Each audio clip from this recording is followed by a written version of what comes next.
ನಮಸ್ತೆ, welcome to Manju's kitchen. ಹೇಗಿದ್ದೀರಾ ಎಲ್ಲರೂ? ನಾನಿವತ್ತು ಕ್ಯಾಪ್ಸಿಕಮ್ ಕರಿ ಮಾಡಿದ್ದೆ. ತುಂಬ ಸಿಂಪಲ್ಲಾಗಿ ಮಾಡ್ಕೋಬೋದು, ಹೆಚ್ಚು ಏನು ಬೇಕಾಗಿರೋದಿಲ್ಲ. ಹಂಗಾಗಿ ಕ್ಯಾಪ್ಸಿಕಮ್ ಕರಿ ಮಾಡೋಣ ಅಂತ ಶುರು ಮಾಡಿದ್ದೀನಿ. ನಾನು ಹೇಗೆ ಮಾಡಿದೆ ಅಂತ ಹೇಳ್ತೀನಿ ನೋಡಿ. ನಾನಿಲ್ಲಿ 3 ಈರುಳ್ಳಿನ ಕಟ್ ಮಾಡಿಟ್ಕೊಂಡಿದ್ದೀನಿ ಉದ್ದುದ್ದವಾಗಿ.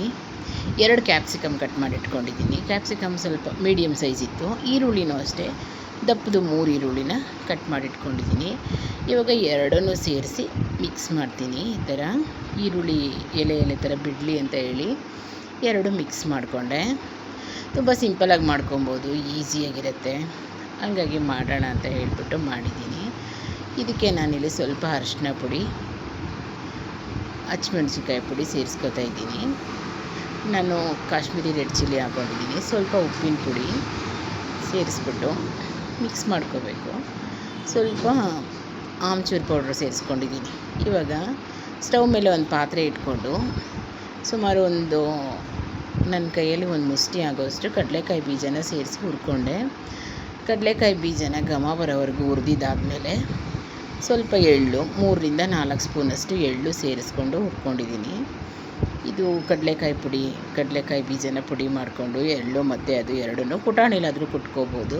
ನಾನು ಮಿಕ್ಸಿ ಜಾರ್ಗೆ ಹಾಕಿ 1-2 ರೌಂಡ್ ಬೆರೆಸ್ಕೊಂಡಿದ್ದೆ ಅಷ್ಟೇ. ನೀವು ನೋಡ್ತಾ ಇರ್ಬೋದು, ತರಿಯಾಗಿ 2 ರೌಂಡ್ ಬೆರೆಸ್ಕೊಂಡು ಅದನ್ನು ಸೇರಿಸಿ ಮಿಕ್ಸ್ ಮಾಡಿ ಕಲಸಿಟ್ಕೋಬೇಕು. ತುಂಬ ಚೆನ್ನಾಗಿ ಬರುತ್ತೆ ಕ್ಯಾಪ್ಸಿಕಮ್ ಕರಿ.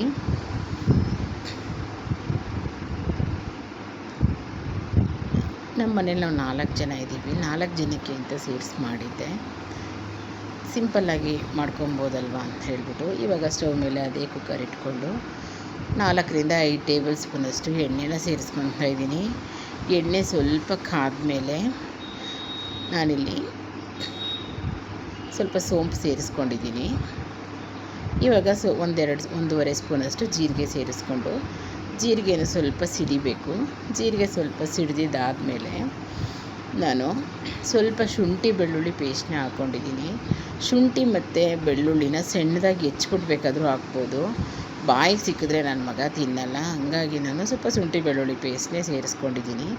ಇವಾಗ ಅದು ಸ್ವಲ್ಪ ಹಸಿ ವಾಸನೆ ಹೋಗೋ ತನಕ ಹುರಿದ್ಬಿಟ್ಟು ನಾವು ಮಿಕ್ಸ್ ಮಾಡಿ ಇಟ್ಕೊಂಡಿದ್ವಲ್ಲ ಅರಿಶಿನ ಪುಡಿ ಇವು ಎಲ್ಲ ಸೇರಿಸಿ ಕ್ಯಾಪ್ಸಿಕಮ್ ಮತ್ತು ಈರುಳ್ಳಿ ಅದನ್ನು ಸೇರಿಸ್ಕೊಂಡು ಇವಾಗ ಚೆನ್ನಾಗಿ ಮಿಕ್ಸ್ ಮಾಡ್ಕೋಬೇಕು.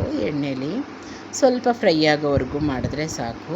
ಈ ಥರ ಚೆನ್ನಾಗಿ ಈರುಳ್ಳಿ ಕ್ಯಾಪ್ಸಿಕಮ್ ಎಲ್ಲ ಸ್ವಲ್ಪ ಸ್ಮೂತಾಗಿ ಫ್ರೈ ಆಗೋ ಥರ ಮಾಡ್ಕೋಬೇಕು. ತುಂಬ ಚೆನ್ನಾಗಿರುತ್ತೆ. ಒಂದು ಸಲ ಟ್ರೈ ಮಾಡಿ ನೋಡಿ, ನನಗೆ ಕಮೆಂಟ್ ಮಾಡಿ. ತುಂಬಾ ಚೆನ್ನಾಗಿ ಬರುತ್ತೆ. ಇವಾಗ ಈ ಥರ ಇದು ಫ್ರೈ ಆಗಾದಮೇಲೆ ನಾನು ಇವಾಗ ಇದಕ್ಕೆ ಸ್ವಲ್ಪ ಮೊಸರು ಸೇರಿಸ್ಕೊತಾ ಇದ್ದೀನಿ. ಮೊಸರು ಸೇರಿಸ್ಬೇಕಾದ್ರೆ ನೀವು ಲೋ ಫ್ಲೇಮಲ್ಲಿ ಇಟ್ಕೊಳ್ಳಿ.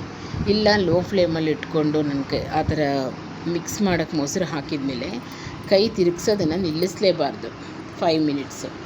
ಆಗ ನಾವು ನಿಲ್ಸೋಕ್ಕಾಗಲ್ಲ ಅನ್ನೋರು ನೀವು ಸ್ಟವ್ ಆಫ್ ಮಾಡ್ಕೊಂಡು ಬೇಕಿದ್ರೆ ಹಾಕ್ಬೋದು.